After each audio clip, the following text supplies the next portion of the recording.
The 19th century is full of many life stories that have been lost or forgotten. In this video we will explore 5 people who you probably haven't heard about. Their histories range from shocking and sad to inspiring. Join me as we explore these forgotten lives who have been kept hidden for too long. We begin with a story about a Louisiana madam who rose from nothing to become a famed millionaire. Lulu Henley, or Lulu White as she was also known, is believed to have been born around 1868 on a farm near Selma in the state of Alabama. However, some historians have cast considerable doubt on this, and in the absence of a birth record, argue that circumstantial evidence suggests that she was actually born years earlier, perhaps in the late 1850s, but most likely during the period of the American Civil War, between 1861 and 1865. She came from a mixed-race background and was termed a quadroon at the time. This term, which is racially insensitive by today's standards, was widely used at the time to indicate someone whose ethnic background was believed to be 1/4 black. She claimed to be a migrant from the West Indies, and thus of Creole descent, but it is unclear if this was accurate or not. There is much about Lulu's life which was invented by her, and at various times she claimed that her family hailed from Cuba, Jamaica, or one of the other many islands of the West Indies. Little is known about Lulu's early life, but it must have been one of considerable deprivation. This, after all, was the period of Reconstruction following the Civil War, a conflict which had utterly devastated the economy of southern states like Alabama, and which took many years to recover from. It may have been the rural poverty which states like Alabama faced in the post-war period which led Lulu to migrate to New Orleans, the main city of the state of Louisiana to the west of Alabama, in the early 1880s. Lulu was possibly barely a teenager at the time. In order to make ends meet, she quickly entered a life of crime. Again, the details of much of this are unclear, but she was arrested on several occasions for acts of petty theft and other misdemeanors. She was also soon working as a prostitute. By the mid to late 1880s, as she entered her adult years, she had amassed a considerable client base, attracting several wealthy clients. Through this work, she also quickly began amassing a considerable amount of money, and by the early 1890s, she had capital to expend. It was this which allowed her to enter into business in such a way which would bring her to the attention of many of New Orleans' citizens. Lulu was living in New Orleans during a very interesting time in its history. The city had emerged in the 18th century as the capital of the vast French colony of Louisiana, which laid claim to much of what we know today as the American Midwest. It became part of the United States following the Louisiana Purchase of 1803, when the United States government purchased the colony from France for $15 million. Thereafter, New Orleans retained much of its French character, with a strong Creole influence owing to extensive migration from the Caribbean to Louisiana. New Orleans expanded quickly in the 19th century, growing from 50,000 inhabitants in 1830 to 150,000 in the 1850s. It was captured by the Union early on in the American Civil War and escaped much of the devastation which other southern states suffered as a result. By the time Lulu arrived to the city in the early 1880s, the population had exceeded 200,000 people. While New Orleans did not become a major industrial city, Lulu's life was shaped by another development here in the 1890s. By the late 19th century, prostitution was prevalent in New Orleans, as indeed it was in nearly all American and European cities to a much greater extent than it is today. In an effort to regulate the trade and create designated zones in which prostitution could be practiced, the municipal authorities of New Orleans passed an ordinance in 1897, which stipulated that prostitution should be limited to a designated area of the city, the famed Faubourg Treme, one of the oldest neighborhoods in the city. It was known at the time as the center of settlement for freed slaves prior to the war and Creole immigrants from the West Indies, while today it is famed for being the center of much of the city's jazz scene. The new designated area became known as Storyville, so named after Sidney Story, the New Orleans politician who had pioneered the legislation to regulate prostitution in the city. He was later horrified to learn that his surname had become a byword for the red light district. It was here in Storyville where Lulu would carry out much of her activities over the next 20 years. Prostitution was regulated here, much like any other industry. Sex workers registered with the city by purchasing what was known as a blue book for 25 cents, through which they advertised their services and were able to operate legally. Lulu was arguably the individual in New Orleans who profited the most from the creation of Storyville as a neighborhood where prostitution could be practiced legally. Her activities in this regard are synonymous with Mahogany Hall. While there were many brothels and parlors in Storyville, Mahogany Hall was believed to be the most lavish of all of them. Located at 235 Basin Street, it was a mixed-race brothel which employed somewhere in the region of 40 prostitutes at a given time. Mahogany Hall was built at Lulu's direction at an enormous cost of $40,000. It was a 4-story brothel with 15 rooms with private baths and 5 parlors. The rooms were lined with mirrors and mahogany furnishings and surfaces, while marble flooring was used in the common areas, along with a winding staircase and even an elevator. Thus, Mahogany Hall was built to the highest standard and clearly identified itself as being for the wealthier clientele from the beginning. While Lulu had amassed a significant amount of money herself in the 1880s and 1890s, the amount of money involved in the brothel's construction, which would be well in excess of $1 million in today's money, was considerable, and it seems likely that she had the financial backing of business or political interests in the city as well to aid her. After opening its doors in the early 1900s, Mahogany Hall quickly began to generate enormous amounts of money. Lulu lived lavishly in tandem, purchasing the finest clothing and jewellery, and acting as the host of the establishment. Such was the extent of her expenditure that she became known as the Diamond Queen of the Demimonde, and would often appear as the host at Mahogany Hall wearing a red wig, topped with a tiara, and brandishing diamond rings on every finger. The services offered at Mahogany Hall were advertised through the Blue Book and a separate Red Book, and brochures distributed at Lulu's behest. Thus, we find a listing for number 235 North Basin Street in the early 1910s, which lists Lulu's name at the top of every entry for the address, and then lists Annie Stone, Emma Sears, Irene March, Corinne Valerie, and so forth. Lulu, who by this time did not work as a prostitute herself, but solely as Madame of Mahogany Hall, also turned the venue into one of the most noted jazz venues in New Orleans. During the 1900s and 1910s, early jazz pioneers such as Jelly Roll Morton and Joel King Oliver, the latter of whom would later mentor the great Louis Armstrong, played at Mahogany Hall. Armstrong himself was born in the neighborhood in 1901, and later immortalized Lulu's brothel in the title of the song, Mahogany Hall Stomp. Lulu's business ventures and activities eventually extended beyond Mahogany Hall and prostitution. For instance, in 1912, she used some of the profits from Mahogany Hall to open a saloon called Lulu White Saloon at 1200 Bienville Street on the corner of Basin Street, and just a stone's throw away from Mahogany Hall. In 1906, she also headed out west for a time to California.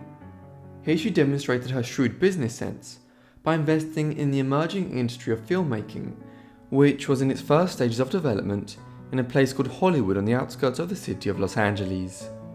However, while she had spotted the potential of the industry, her efforts to acquire one of the largest film studios which was being developed here came to naught as she was undercut by a business partner who betrayed her while acting as her agent in California after she returned to Louisiana.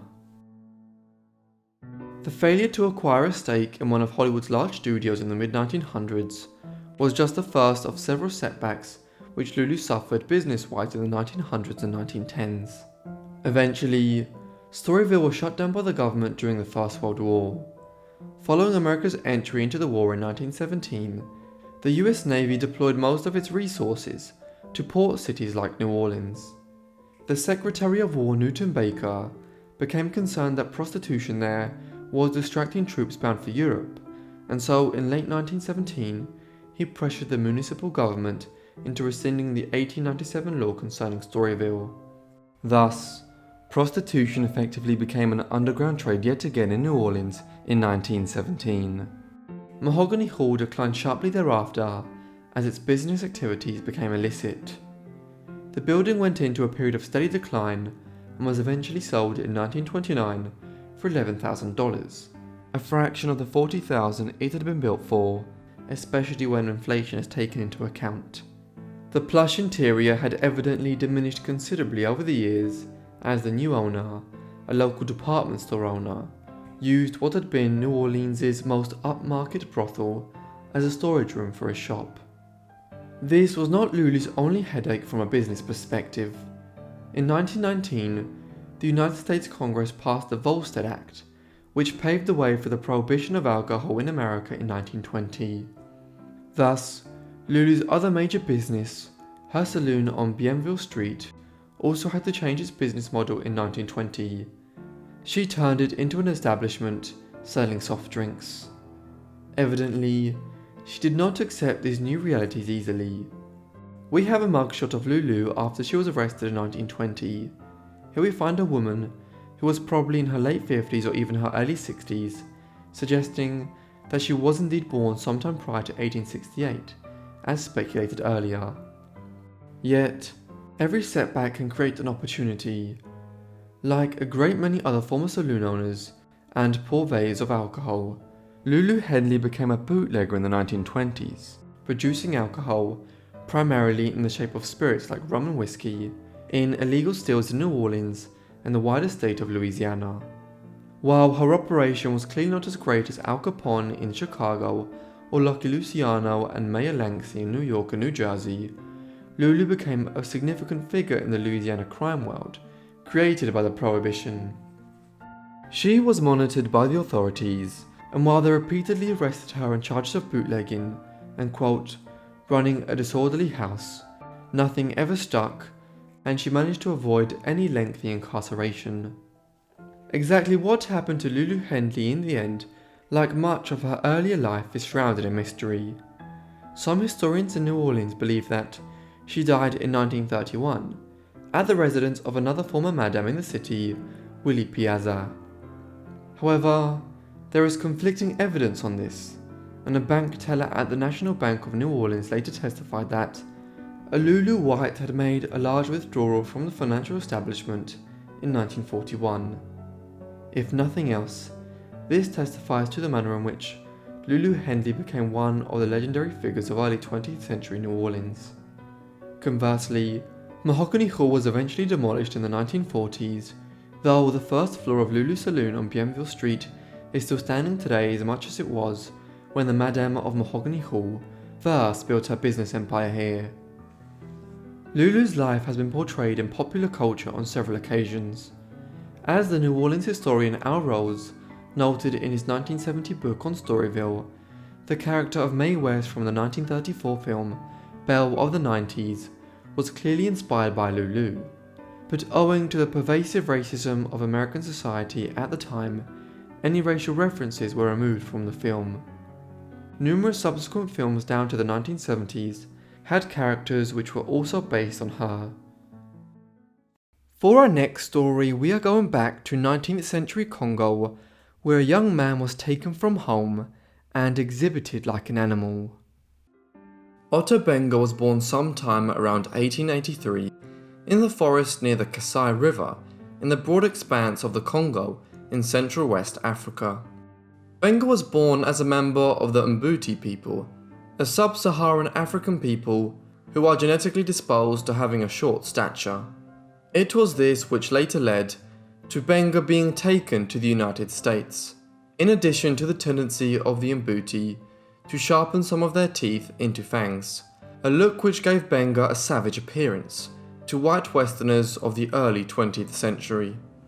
This was a brutal period in the region's history. During the so-called scramble for Africa, which the European powers were engaged in, To acquire colonies across the continent, King Leopold II of Belgium had claimed the Congo as his own personal fiefdom. Between the 1880s and the 1900s, a savage system was implemented by the Belgians here, with plantations generating huge profits for Leopold back in Europe. In particular, rubber was hugely sought after, and ivory from elephant tusks. But the Force Publique, a kind of quasi-military police force which Leopold established to administer the colony, used extremely brutal methods, often decapitating Congolese workers who were effectively enslaved if they failed to meet production targets. Those who were adjudged to have taken rubber or ivory for themselves had their hands chopped off. Conditions in the work camps were correspondingly brutal, and there was an exceptionally high mortality rate. Over a quarter of a century, perhaps as many as 1 million Congolese people were murdered through Leopold's regime. Benga was a victim of this carnage himself.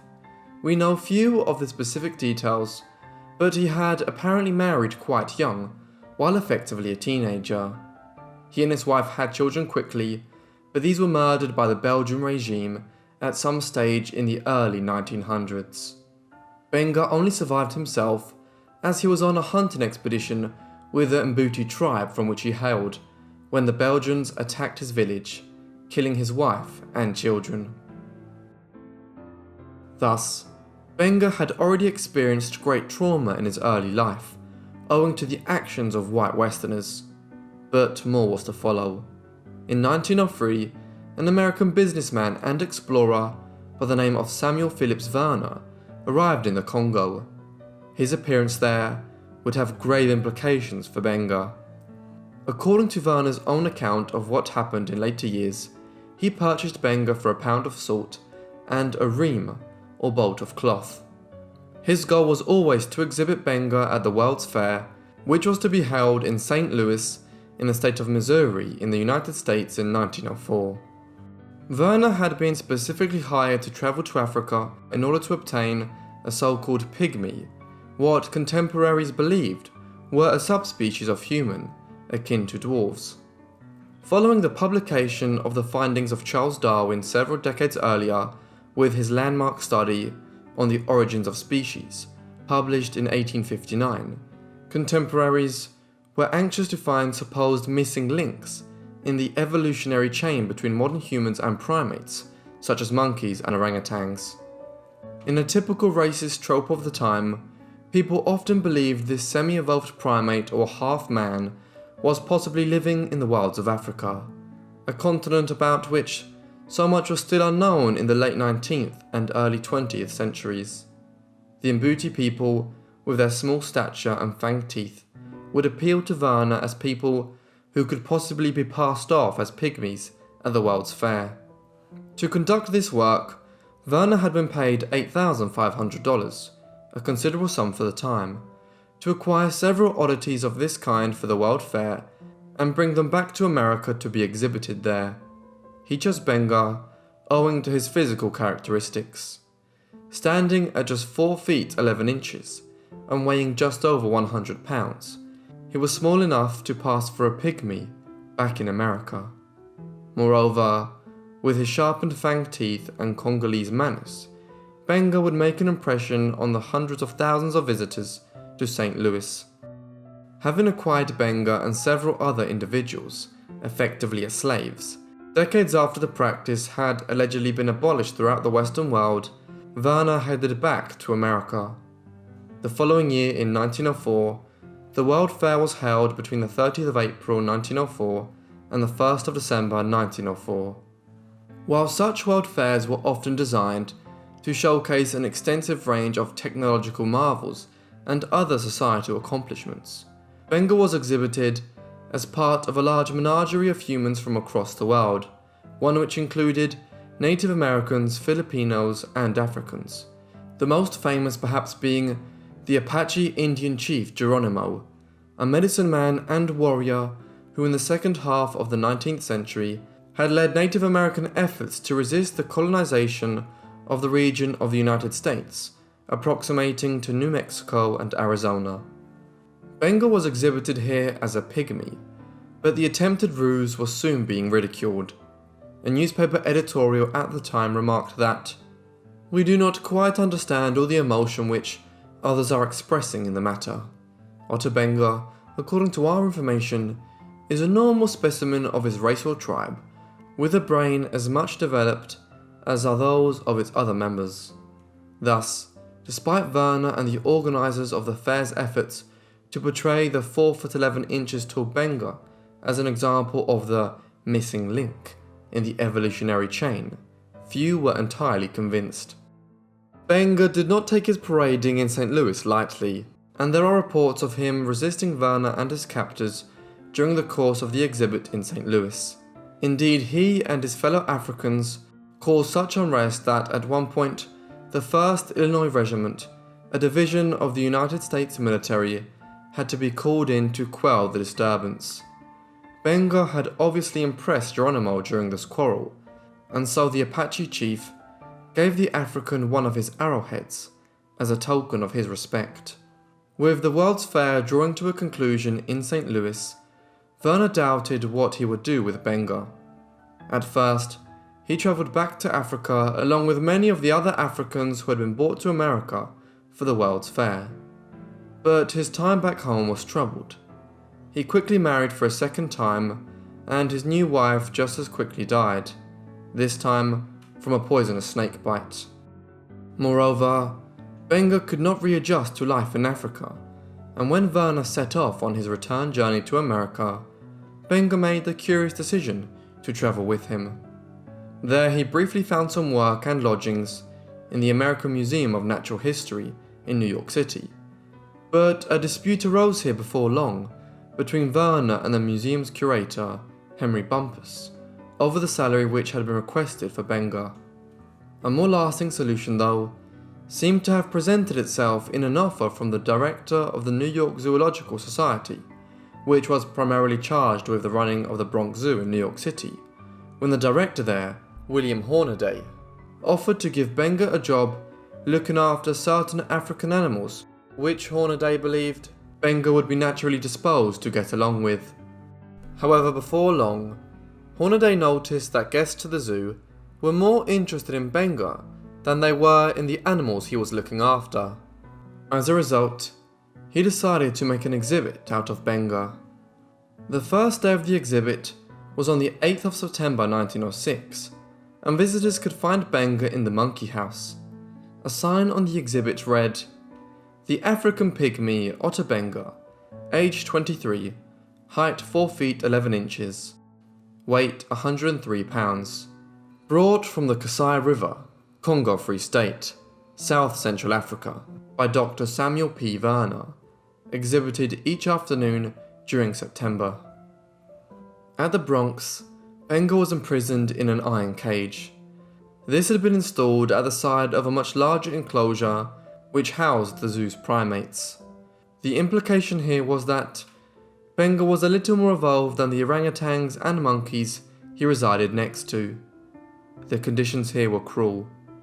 As a native of sub-Saharan Africa, Benga was used to warm climates, but this part of the zoo was deliberately kept cool, as the cold temperatures agitated the primates and led to them acting out in a way which generated interest from visitors to the zoo.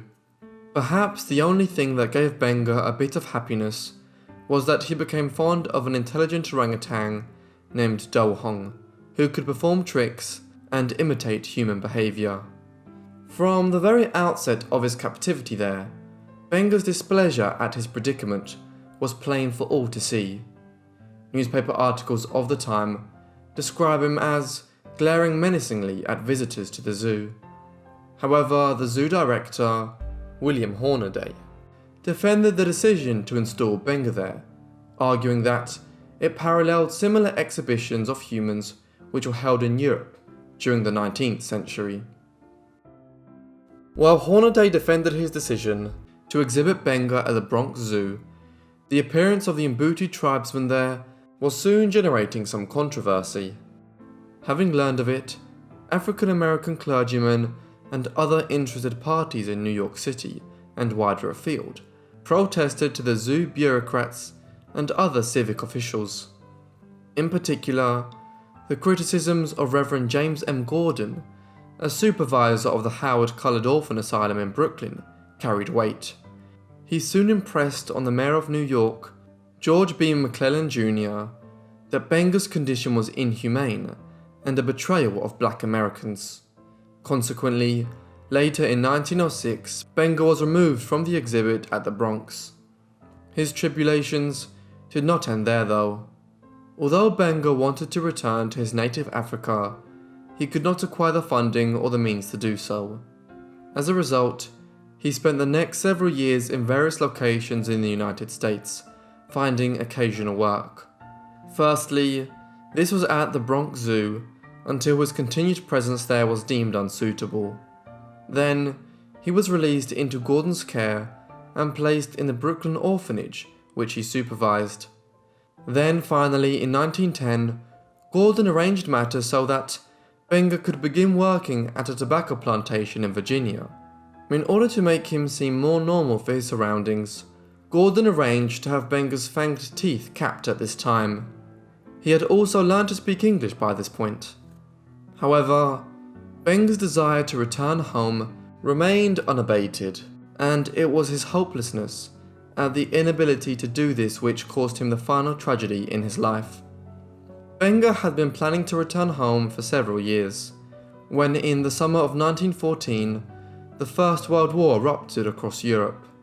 As it did, shipping routes across the Atlantic became more perilous, and non-vital trips were often suspended. Consequently, there was little prospect of Benga being able to find passage from America to Congo in the short term. His despair led to his suicide. On the 20th of March 1916, at the age of about 33, Benga engaged in a ritualistic suicide.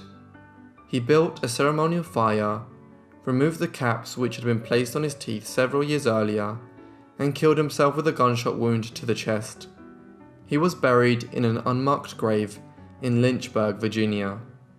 Otter's story is one which encapsulates many of the cruelties of this time, an age in which Europeans and Americans were reaching for a more scientific understanding of evolution and the world, but during which they committed great crimes against people such as Benga, the alleged pygmy as a result. His story typifies just how inhumane those exhibits were and the consequences they could have. In the 1920s, New York was a hotspot for crime and underworld figures. One such woman who got her big break in New York was Stephanie St. Clair, but it wasn't all smooth sailing. The circumstances of Stephanie St. Clair's birth and early life are not 100% clear, but it's believed that she was born on the island of Guadeloupe in the Caribbean on Christmas Eve 1897. She was of African descent, and her mother is believed to be a woman named Felicienne, but nothing is known of her father. Despite being a single mother, likely from a humble background, Felicienne worked hard and managed to send her daughter to school, meaning she was better educated than many of the criminal rivals she would face in future years in America. Later in her life, she developed a story which claimed that she was actually from France, but this was simply part of St. Clair's own self-mythologizing. Some sources claim that when St. Clair was in her early teens, she had to leave school to tend to her mother who was very ill. She worked during this time, saved money, and after her mother's passing, she finally left the small island she had grown up on and headed for Montreal. Whatever the exact details of her birth and childhood were, we do know that she eventually set sail for the United States at some time in the 1910s. This may have occurred as early as 1911, when she was barely a teenager, or could have happened in the aftermath of the First World War. What is undeniable is that she was living in New York City as a young woman in her mid-20s by the start of the 1920s. She settled in Harlem, which had emerged in the late 19th century onwards as a staunchly African-American part of New York. Here she is speculated to have fallen in love with a small-time crook named Duke, but this soon took a turn for the worse when he tried to prostitute her, and he ended up being shot in a gang fight not long after. A few months later, St. Clair allegedly had a new boyfriend named Ed, with whom she began selling drugs. After a few months, She had made around $30,000 and wanted to leave Ed. When she told him, Ed attempted to choke her, but she pushed him away so violently that he hit his head on a table, fracturing his skull and dying soon after. Much of this speculation about St. Clair's early life is derived from a biography novel by Raphael Confiant called Madame St. Clair, Reine de Harlem, or Madame St. Clair, Queen of Harlem in English. How much of this is true is uncertain, but what we can be sure of is that she joined the 40 Thieves, a century-old crime gang in the city which traced its roots back to the 1820s, and she would soon branch out to illegal gambling. Stephanie St. Clair became infamous for her involvement in what was known as the numbers business, or numbers game. This emerged owing to the racial politics of the time, which largely excluded African Americans from investing on Wall Street. The numbers business, or policy banking as it was also known, was a complicated way of circumventing this ban. Those who ran this policy banking staffed bank headquarters and financial companies with controllers, messengers and clerks who were in their pay. They simultaneously ran lotteries, which were in many ways alternatives for those who wanted to invest in the New York markets. Individuals filled out the lottery slips or policy slips provided by the operators of the numbers business. These were then ran over to the banks and financial houses where those in the employ of the runners of the numbers business invested certain sums of money on certain things depending on the details on the lottery slips. In this way, individuals in Harlem, which was enjoying a massive economic boom in the 1920s, could invest money in New York without those who ran the city's financial operations ever knowing who was investing money. Others were simply gambling on what the day's financial results from Wall Street and the banks would be. If the authorities ever looked into any of this, those who ran the numbers business would claim they were running an innocent community lottery. This numbers business was largely a form of gambling based on New York's financial sector, and was illegal under the laws of the time. St. Clair began establishing herself as a player in the Harlem's number business from the early 1920s onwards, though it is unclear how exactly she raised her initial seed capital to start out. Perhaps it was from her time in the drug business, but we can't be sure.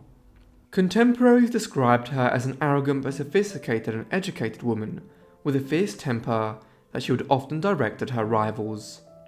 St. Clair's personality helped her to succeed in this business, and by the mid-1920s, she was making a sizable income by taking a percentage of all the money staked on the numbers business. She also ran multiple iterations of the lottery. One of the most popular was a lottery that used numbers which were pulled from New York Clearing House on a daily basis. Those who placed bets with St. Clair would bet on a number between 1 and 999. The bets were usually small, a nickel being considered a sizable bet, but with thousands of participants on a daily basis, the amount of money involved could become very large over time. St. Clair and her employees would then generate winning numbers based on two numbers: the daily clearance figure for the member banks of the New York Clearing House and the Federal Reserve Bank credit balance. So, St. Clair's lottery was a form of gambling, but it was a version which rewarded some knowledge of the stock market and New York's financial world at the time. There was a lot of money to be made from this, and many individuals from New York's underworld were involved in the numbers business throughout the 1920s and into the 1930s. As a result, St. Clair became rich from it, and she became known throughout Manhattan as Queenie, but Harlem residents referred to her as Madame St. Clair. By 1930, one New York journalist estimated that she had amassed a personal fortune of roughly $500,000, a sum equivalent to nearly $10 million today, while she also owned several apartments and houses in Harlem. St. Clair's entry into the Harlem underworld did not go unopposed for long. Her primary competitor for the numbers business in North New York was Dutch Schultz, born as Arthur Flegenheimer. A native of the Bronx, Schultz was a mob boss of legendary temper and violence, who had emerged as a major New York criminal in the 1920s following his entry into the bootlegging business. By the late 1920s, he had more than 100 people working for him, and was viewed by some New York prosecutors as public enemy number one in the city. He was deeply associated with the mafia in the city and leading figures like Charles Lucky Luciano and Meyer Lansky, though they viewed him as something of a loose cannon. With the end of Prohibition seeming imminent in the early 1930s, Schultz began to muscle in on St. Clair's business, delivering her an ultimatum to either relinquish her business to him altogether or begin paying him a sizable percentage of her profits. Many others had caved to pressure from Schultz, but St. Clair wouldn't be one of them. In the early 1930s, Stephanie began organising her remaining clients for an intensive opposition to Schultz. When they learned that store managers and other business owners in Harlem were collecting bets for Schultz, they violently confronted them, entering their stores and smashing up the business in a campaign of intimidation. Madame St. Clair even put out ads in the Harlem newspapers encouraging residents to play black, by which she meant not to place their money with Schultz and instead support her as a local black woman. Schultz quickly responded with a campaign of intimidation against St. Clair, one which quickly escalated into kidnappings and murders. A contract was even placed on Stephanie's head, leading St. Clair to begin using a series of safe houses in Harlem. At its height, this campaign of brutality led St. Clair to have to hide under a heap of coal to avoid being killed by Schultz's men during one encounter. Because of this, she maintained a low profile and passed on her criminal business to her chief enforcer, Ellsworth Bumpy Johnson. By the end of the conflict, over 40 people had been killed. Eventually, the conflict between St. Clair and Dutch Schultz would end in victory for Stephanie. Yet this was more owing to the unpredictability of New York's complicated underworld politics in the 1930s than anything St. Clair managed to do.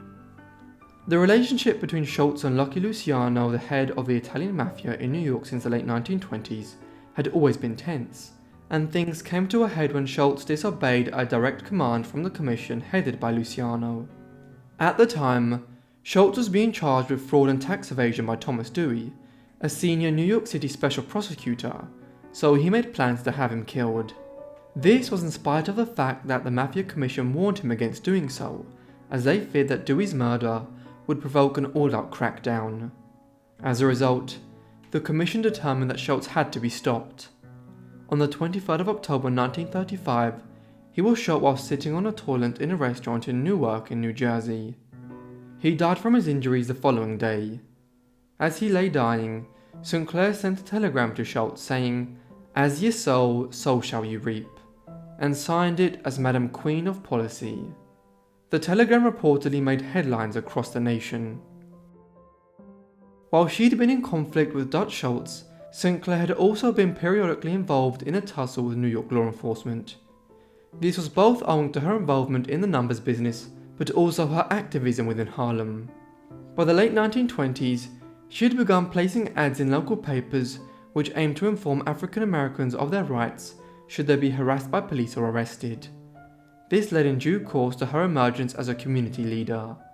The two things combined to make Stephanie the subject of a campaign by New York police, and in December 1929, she was finally arrested. Eventually, she was convicted of gambling and other crimes, and was sentenced to 8 months in a correction workhouse, where she had to undertake hard labour.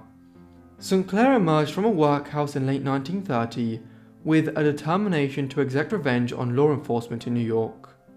This was right around the time that a series of investigations led by Judge Samuel Seabury to uncover corruption within New York's politics, police and judiciary was being launched. St. Clair was soon providing insider information to the Seabury Commission, alleging that police throughout the city harassed black numbers operators like herself, while turning a blind eye to those associated with more well-established organised crime outfits. Her testimony ultimately led to the arrest or dismissal of 1 police lieutenant and 13 rank-and-file police. St. Clair's notoriety reached a peak in New York in the mid-1930s as the woman who had established herself as an independent numbers business operator in Harlem faced down one of the city's toughest gangsters in Dutch Schultz and exacted revenge against the cops who had contrived to send her to prison in the late 1920s. Her infamy continued to grow in 1936 when she elected to enter a non-legal marriage contract with Bishop Amadou Al-Mu'minin Sufi Abdul Hamid, an eccentric and controversial New York race activist at the time, whose anti-Semitic rants earned him the nickname Black Hitler. Hamid claimed to have been born near the pyramids of Egypt and spoke to rallies across the city wearing a turban and cape. The reality was that he hailed from Massachusetts. By the time he and St. Clair became involved in the mid-1930s, he had established himself as an individual who courted the German-American community and engaged in fiery rhetoric against the city's Jewish community. His and Stephanie's contract in 1936 stated that they would be married for a 1-year trial period. If it worked, they would enter a formal marriage union, but it never got that far. Hamid was unfaithful and engaged in several affairs. When St. Clair learned of one of his romances with Madame Fou Fatam, a fortune teller and mystic from Jamaica, she shot him 3 times on the 19th of January 1938. Although Hamid was barely wounded in the attack, with the bullet simply grazing him, St. Clair was charged with attempted murder. During the sensational trial that followed, Hamid admitted to being in reality Eugene Brown, but that wouldn't change much.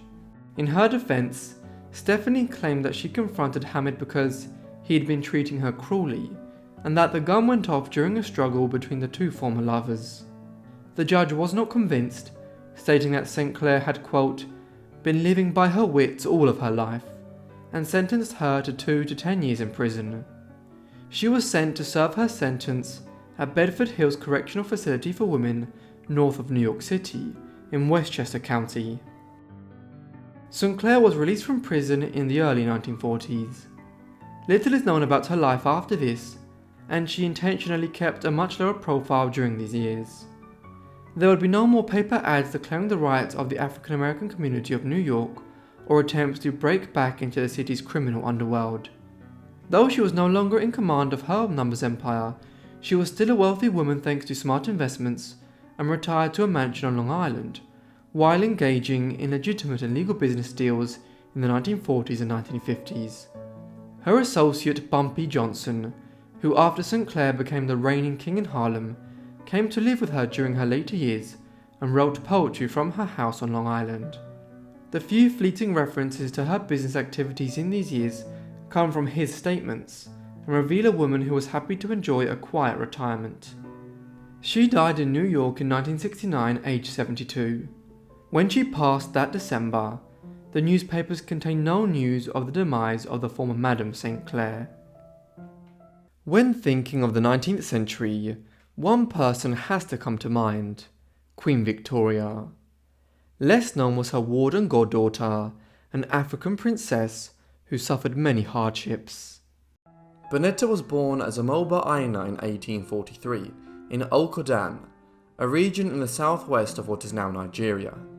Aina was born as a high-ranking member of the Egbado, or Ewa people, a tribe of the Yoruba who in the mid-19th century made up much of the population of Western Africa, around Nigeria, Benin and Togo. Also, Aina's position within the Egbado was akin to that of a princess. However, her homeland had been a highly volatile region for 2 centuries, being the major region from which the European powers traded for slaves, which were then transported to the New World, particularly the sugar plantations in the Caribbean and the former British colonies of North America. This trade generally involved Africans selling other Africans. For instance, the powerful Songhai Empire ruled much of the interior of Western Africa around modern-day Mali during these centuries, and would enslave their fellow Africans to sell them to British, French, Portuguese, and Dutch traders in the area around Senegal. Closer to the Nigeria region, the Kingdom of Dahomey had ruled what is now southern Benin since the early 17th century. The rulers of Dahomey had long acted as a go-between for British and French slave traders in Western Africa.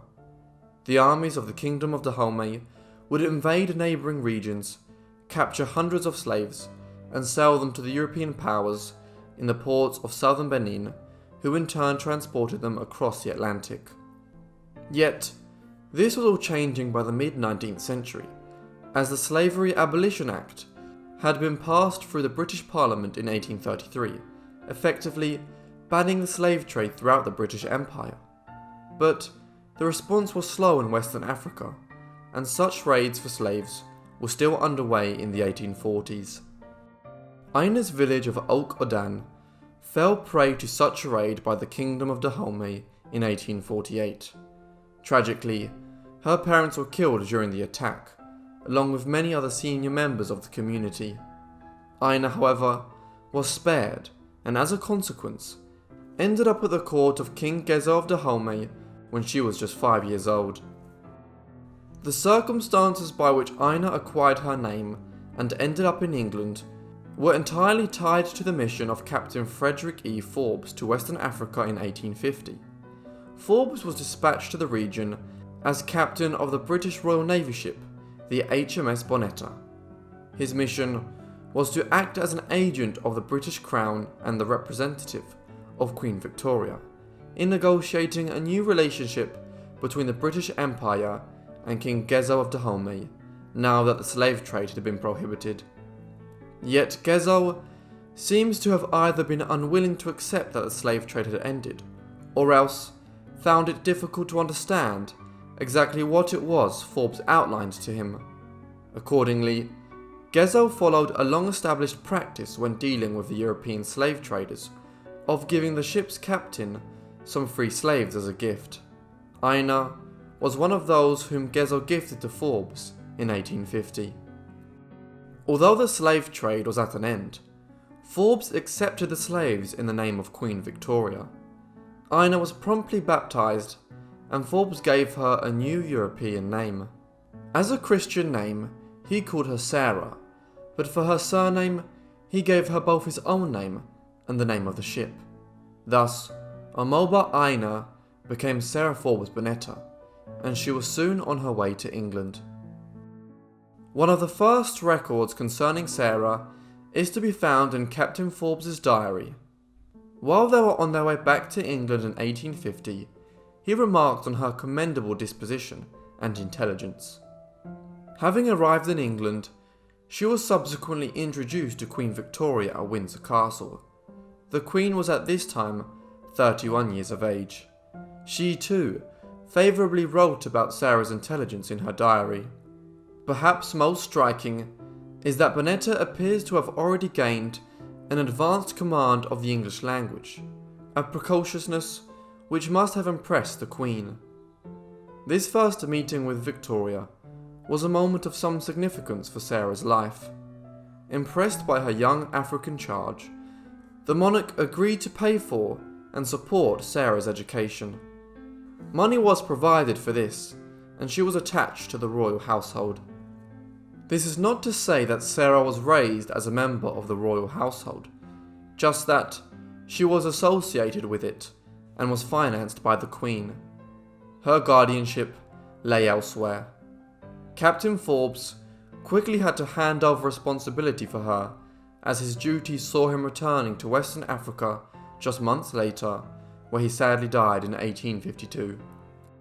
Accordingly, Sarah was sent to Gillingham in Kent, to be educated in the household of Reverend James Shone, a famed missionary, and his wife Elizabeth. However, she did continue to meet regularly with the Queen. When she was presented to her in January 1851, this was the fourth meeting between Queen Victoria and her young African protégé.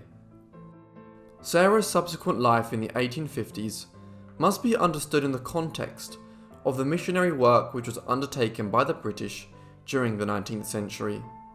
In the aftermath of the abolition of slavery, the view was increasingly gaining ground within reforming circles in England that rather than being bought and sold as slaves, the people of Africa should be civilized and taught the benefits of leading a civil Christian life like Europeans. Individuals such as Reverend Shone were at the forefront of this Christianizing and missionary movement.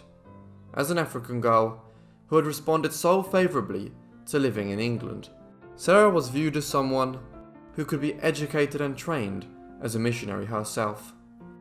Were she to be sent back to Africa to work in schools and the other institutions which British missionaries were establishing in her homeland, she might prove a major asset to the Christianizing and missionary movement. Queen Victoria was certainly aware of this. She had extensive knowledge of the work the African missionaries were doing. This desire to send Sarah back to the missionaries in Western Africa was compounded by concerns about the impact of the English climate on her. In 1851, aged around 8 years old, she developed a severe cough and it was consequently decided to send her back to Africa. Thus, Sarah spent the next 4 years until 1855 studying at the Annie Walsh Memorial School run by Julia Emily Sass in Freetown, in what is now Sierra Leone. In late 1855, when she was 12 years old, Sarah returned to England from Sierra Leone. This was the occasion of yet another audience with the Queen. A sign of the affection the Queen held for her is to be found in her reference to her young charge affectionately as Sally. Indeed, some years later, Sarah would even attend Victoria's daughter Alice's wedding to Louis IV, Grand Duke of Hesse. In the mid-1850s, a decision needed to be made concerning the future course of her life, it being determined that her elementary education had been completed and she would not return to Sierra Leone. As a result, in the years that followed in the second half of the 1850s, Sarah was placed under the charge of Mrs. Sophia Welsh, with whom she lived in Brighton in East Sussex, on the south coast of England. She gained a minor celebrity status throughout England during these years, as the curious African princess who had been taken under the charge of Queen Victoria, and who was said to possess great intelligence. In the early 1860s, at a social event in England, Sarah met James Pinson Labulo Davies, an African-born merchant who had anglicised and amassed a considerable fortune trading between England and Western Africa. He had, in the course of his mercantile endeavours, also become a prominent individual within British missionary circles there and in England. Davies now contacted Queen Victoria to express his interest in marrying Sarah, an arrangement which the Queen was favourably disposed to, despite the age difference between the pair. At the time of Davies' request, Sarah was around 18 years old, while he himself was a 33-year-old widower. As a result, there are some indications that Sarah was not entirely happy with the match. Nevertheless, the pair was married on the 14th of August 1862 at St. Nicholas's Church in Brighton. Fittingly, the wedding was officiated by the Bishop of Sierra Leone. Following their nuptials, the newlyweds moved to Africa. They settled at Freetown in Sierra Leone, where Sarah had spent 4 years between 1851 and 1855, and they were soon new parents. In 1863, a baby girl was born, which was named Victoria after the Queen. A further sign of the intimate connection between the monarch and Sarah is demonstrated by the fact that the Queen agreed to act as the child's godmother. Furthermore, on a visit back to England in 1867, Sarah presented the 4-year-old to Queen Victoria. 2 more children followed in the years ahead. In 1871, Arthur was born, and then 2 years later in 1873, another girl, Stella, was welcomed by the Davies family. However, Sarah's health was deteriorating during this period. At some point, she had contracted tuberculosis. This infectious disease was particularly rampant globally during the 19th century, and there was no effective cure. The best treatment was to moderate one's lifestyle and attempt to live in a favourable climate, the disease primarily being one which affects the lungs. Accordingly, at some point in the 1870s, Sarah moved to Madeira, an island off the northwest coast of Africa, under the control then as now of Portugal. Here, the climate was more hospitable than in Sierra Leone.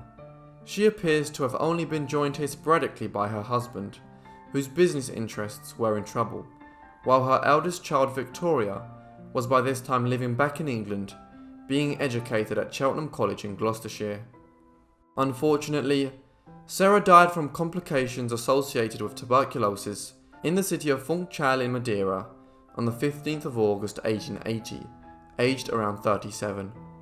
An indication of the enduring bond between Sarah and the Queen is shown by the fact that Sarah's daughter had been preparing to visit the Queen when news reached her in England late in August that her mother had died in Madeira. Thus, 30 years after Queen Victoria had recorded her first impressions of Sarah in her diary. The ties between the monarch and the girl from Nigeria were still highly evident. In her honour, her husband had a near 3-metre high granite obelisk or pillar erected as part of a monument to her near her hometown in what is now Western Lagos. It reads, "In memory of Princess Sarah Forbes Bonetta," a testament to the remarkable story of the woman it commemorates. For our final story, we are going back to 19th century Virginia, where one enslaved man concocted a genius plan to get his freedom. Henry Brown was born on a plantation called Hermitage in Louisa County, Virginia, in 1815 or 1816. Little of his early life was recorded, except that he was enslaved from birth and details about his family. In his autobiography, Narrative of the Life of Henry Box Brown, written by himself, he mentioned having a brother and sister, as well as remembering his parents fondly. When he was 15 years old, he was sent to Richmond to work in a tobacco factory. Brown described his owner saying, "Our master was uncommonly kind, and as he moved about in his dignity, he seemed like a god to us.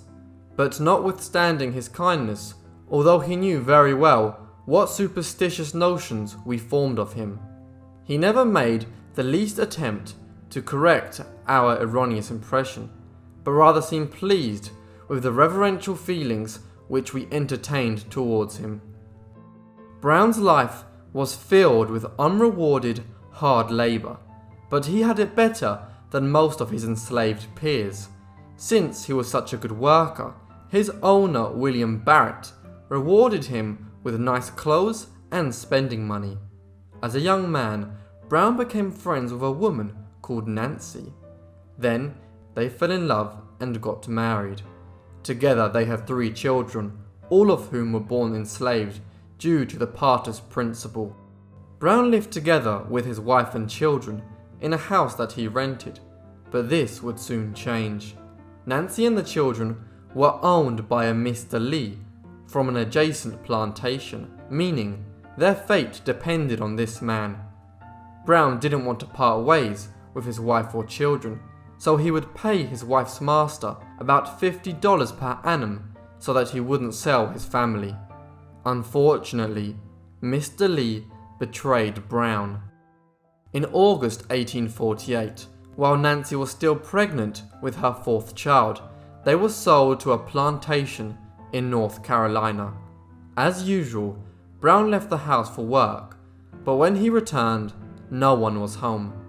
Upon hearing the news, Brown was destroyed. He had no way of saving them, and all he could do was weep for his family. Brown mourned the loss of his family for a few months. However, after this he became determined to escape slavery. As a young boy, his mother had instilled strong Christian values into him. Brown was a man of God, and with this faith, he plucked up the courage to devise a plan which would allow him to become a free man. Brown knew he wouldn't be able to complete this task alone, so he asked a fellow member of his church choir to aid him. His friend, James Anthony Smith, was a free African American and was more than willing to help. Following this, they got a white man called Samuel Alexander Smith to help them. Samuel Smith was a shoemaker and gambler who was sympathetic to the abolitionist cause. He agreed to the plan as long as he got some money in return. Brown's plan consisted of sending himself in a crate from Richmond to Philadelphia, as it had abolished slavery. His plan was of course very unique and creative, but at the same time extremely dangerous. In order for the plan to go ahead, Brown paid $86, almost $3,000 in today's money, to Samuel Smith. This was over half of his savings, but it was a risk he was willing to take. Smith then went to Philadelphia and spoke to members of the Pennsylvania Anti-Slavery Society. The abolitionists he spoke to included James Miller McKim, William Still, and Cyrus Burleigh. These men advised him on how to successfully execute the escape plan. Smith was told to mail Brown to the office of Passmore Williamson. This was because Williamson was an abolitionist who was the secretary of the Pennsylvania Anti-Slavery Society and a member of its Vigilance Committee. In order for the escape to work, Brown first had to get out of work, so he painfully burnt his finger to the bone with sulfuric acid. The next day, on the 29th of March 1849, he got into his box, which was nailed closed by his accomplices. The box that Brown would travel in was sent as dry goods. No one would ever expect that a human would cram themselves into a tight crate that measured 3 feet long, 2 feet 7 inches deep, and 2 feet wide. The crate in which he travelled was lined with woolen cloth and baize to make things slightly less uncomfortable. There were only 3 small holes cut for air. Moreover, for nourishment he only had a small portion of water and a few biscuits. The box also indicated which way round it must be, with the words "this side up" having been written in large on the box. Despite this potentially dangerous journey for Brown, it was 100% worth it. He wrote, "If you have never been deprived of your liberty, as I was, you cannot realize the power of that hope of freedom, which was to me indeed an anchor to the soul, both sure and steadfast." Throughout the trip, Brown was transported in many different ways. His box was first transported on a wagon. After that, he travelled by train until his crate made it to the port. Following this, he was loaded onto a steamboat. Once this leg of the journey was complete, he was placed on another wagon, which took him to another train. On the last part of his journey, he was moved via ferry, railroad, and was finally delivered in a wagon after 27 hours of transportation. On the box were clear indications to workers that it should be handled with care, as well as which way up the box should be. Despite this, the crate was handled roughly many times and was frequently the wrong way around, but fortunately, Brown remained undetected. During one part of his 27-hour journey, Brown's box was the wrong way around for quite some time. Because of this, he thought that he might be on death's door. Brown wrote that he was resolved to conquer or die. I felt my eyes swelling as if they would burst from their sockets, and the veins of my temples were dreadfully distended with pressure of blood upon my head. However, luckily for Brown, 2 men looking for a place to sit saw the box, put it on the floor the correct way up, and sat on it. Brown said that it was due to this that he was thus relieved from a state of agony. The box with Brown inside was received by William Steele, James Miller McKinn, Williamson, and other members of the Philadelphia Vigilance Committee on March 30th, 1849.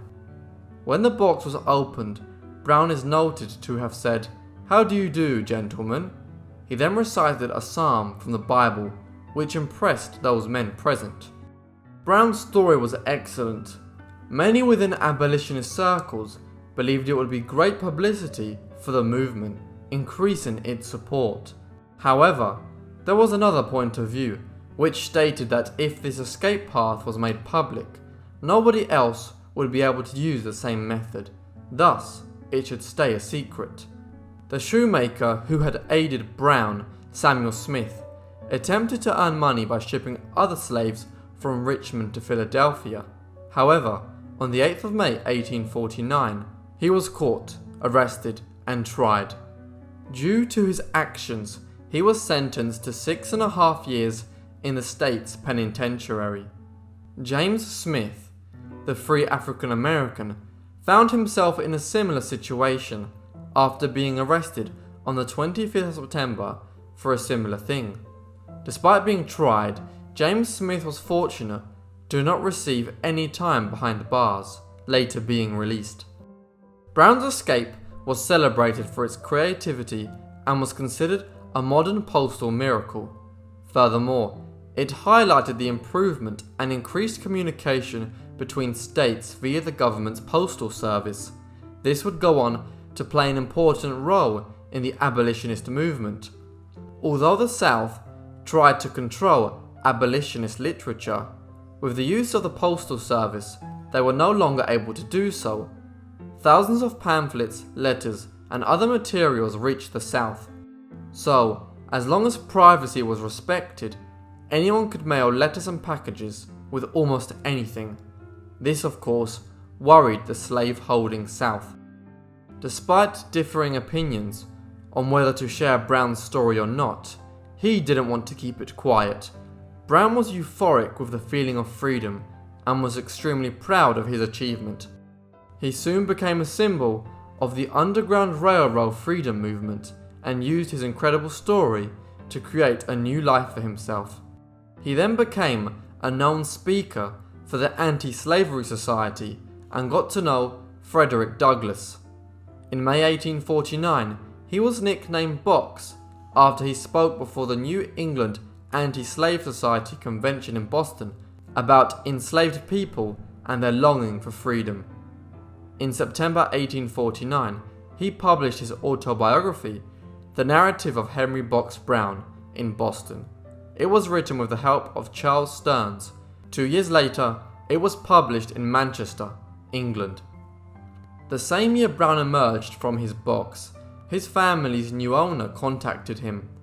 Brown was offered the chance to buy his family, but for some reason he declined. Brown tried to keep this information private, but he was soon criticized over his finances and for not trying harder to get his family back.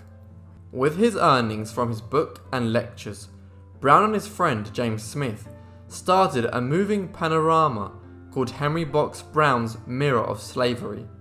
During this time, moving panoramas were one of the most popular forms of entertainment, especially in the US and England.